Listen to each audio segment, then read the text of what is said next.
আসসালামু আলাইকুম। আশা করি যে যেখানে আছেন সবাই ভালো আছেন, সুস্থ আছেন। আলহামদুলিল্লাহ, আল্লাহ পাকের রহমতে আমরাও সকলে ভালো আছি, সুস্থ আছি। তো ভিডিওটা শুরু করলাম আমি গতকাল সন্ধ্যার থেকেই। তো আমার ঘরে যে দুপুরে মেহমান আসছিল, এটা তো আপনারা সবাই দেখছেন। তো মেহমান চলে গেছে। মেহমান চলে যাওয়ার পরে কিন্তু এখানে অনেকগুলো থালা বাসন ছিল।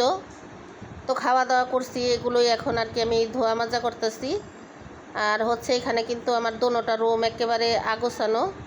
তো এগুলো এখন গুছগাছ করব। তো ভিডিওটি না টেনে সম্পূর্ণ ভিডিওটি দেখতে থাকুন, পাশেই থাকুন। ভালো লাগলে লাইক কমেন্ট শেয়ার করবেন, চ্যানেলটা অবশ্যই সাবস্ক্রাইব করবেন। তো দেখতে থাকুন। তো এখানে তাড়াতাড়ি করে সব কিছু করতেছি, কারণ অনেকক্ষণ বসেছিলাম, বসে আমরাও চাটা আর কি আমাদের খাওয়া হইলো।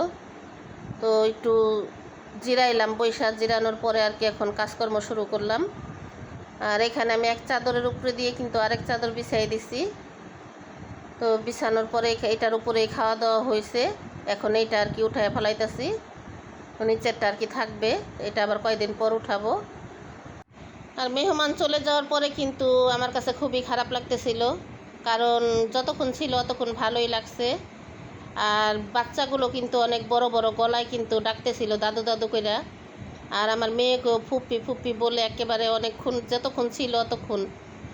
কারণ মানুষের সাথে মানুষের কিন্তু একটা মনের সম্পর্কই হয়েছে বড়, বা একটা ভালোবাসা ওরকমই।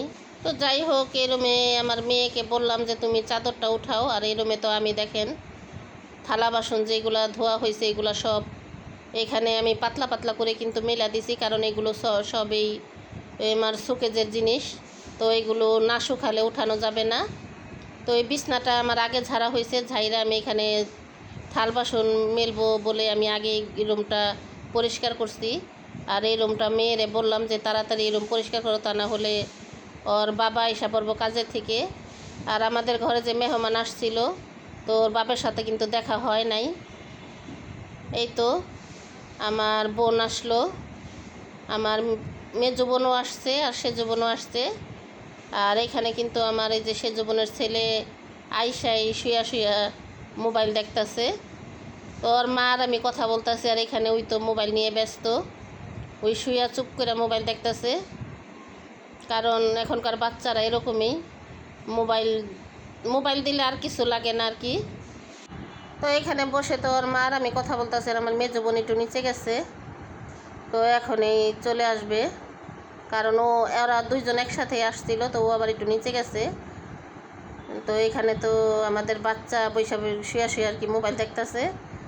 আর এই তো আমার মেজো বোন চলে আসছে, আর আমার স্বামীও কিন্তু চলে আসছে কাজের থেকে। তো আয়সা আমার জিজ্ঞেস করতেছে যে ওরা কি চলে গেছে নাকি। তো আমি বলতেছি হ্যাঁ চলে গেছে।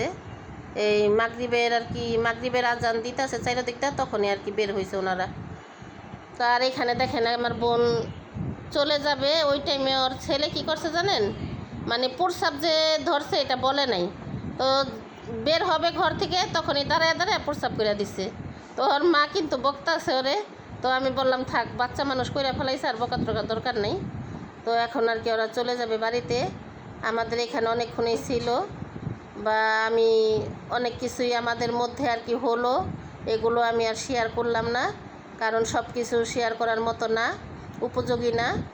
আর এখানে হচ্ছে পরের দিন সকালে এখানে আমার মেয়ে তো এখানে যে আজকে কাটাকাটি মেয়েই করছে, আর রান্নাও আজকে মেয়েই করব, কারণ আজকে রান্নাবান্নার আয়োজন হচ্ছে। আর ওই যে বললাম যে আমার শরীরটা একটু কালকে রাত্রে থেকে একটু খারাপের জন্য আর কি মেয়ে বলছে যে মা আজকে তোমার রান্না করার দরকার নেই, তা আমি রান্না করি। তো এখানে আমার আজকে রান্নার আয়োজন হচ্ছে বড় চিংড়ি মাছ ভুনা, আর হচ্ছে কলমি শাক ভাজি, আর হচ্ছে ডাল। তো এই হচ্ছে আমার আজকে রান্নার আয়োজন। চিংড়ি মাছগুলো কিন্তু ভাজা হয়ে গেছে, আর এখানে কিন্তু ছোট চিংড়ি মাছও আছে কয়েকটা আর কি। তো এগুলো মেয়েরে বললাম যে কলমি শাকের ভিতরে দিয়ে দিতে, একটু ভালো লাগবে। আর এখানে তরকারিটাও প্রায় কষানো হয়ে গেছে, এখন অল্প করে পানি দিয়ে মাছগুলো দিয়ে দিবে। আর এই তো এই চুলাতে কিন্তু শাকটা অল্প শাকই, এই কারণে আর কি এটার ভিতরে দেওয়া হয়েছে। তো শাকগুলা মজানো হলে তারপরে শাক বাগার দেব। আর এখানে রান্নার কাজ শেষ হলে আমাদের ঘরের কাজকর্ম শেষ হয়ে যাবে। আর ভালোই কিন্তু বৃষ্টিতে ভালোই একটু একটু ঠান্ডা লাগতেছে কিছুদিন ধরে। তো বৃষ্টি শেষ হলে আবার জানি না কি হয়। তো তারপরেও এখন তো শীত আস্তে আস্তে পড়বেই, কারণ যেহেতু শীতের সিজন চলে আসছে আর শীত পড়বেই। আর হয়তো এখন বর্তমানে হয়তো বৃষ্টির কারণে একটু ঠান্ডাটা বেশি লাগতেছে। আর কিছুক্ষণ পর পরে বাহিরে কিন্তু একেবারে অন্ধকার হয়ে যায় আর বৃষ্টি নামে, আর আবার একটু একটু পর পরে রোদ ওঠে। তো আমি কিন্তু চুলায় পানি বসাইছি গোসল করার জন্য, কারণ আজকে গরম পানি দিয়ে গোসল করব। আর এখানে তো আমাদের রান্নাবান্না শেষ। এই তো চিংড়ি মাছ ভুনা, আর এই যে শাক ভাজি, আর সাথে আছে পাতলা ডাল। আমার আজকের ভিডিওটা আপনাদের কাছে কেমন লাগলো কমেন্ট বক্সে জানাবেন। সবাই ভালো থাকবেন, সুস্থ থাকবেন। আজকের মতো এই পর্যন্তই। আল্লাহ হাফেজ।